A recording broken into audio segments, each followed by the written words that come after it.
ಚೀನಾದಿಂದ ದೊಡ್ಡ breaking news ಹೊರಬಿದ್ದಿದೆ. ಇದು ವಿಶ್ವದಾದ್ಯಂತ ಭಾರಿ ಕುತೂಹಲ ಮತ್ತು ಅನುಮಾನಗಳನ್ನ ಹುಟ್ಟುಹಾಕಿದೆ.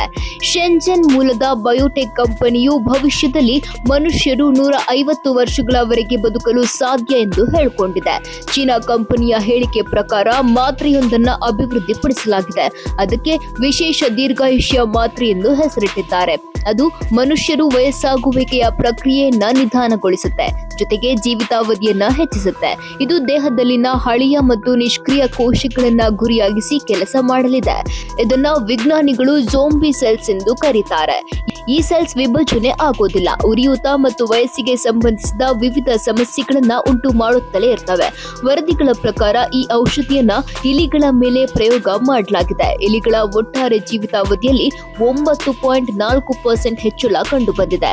ಚಿಕಿತ್ಸೆಯ ನಂತರ ಅವುಗಳ ಉಳಿದ ಜೀವಿತಾವಧಿ 64%ಗಿಂತ ಹೆಚ್ಚಾಗಿದೆ.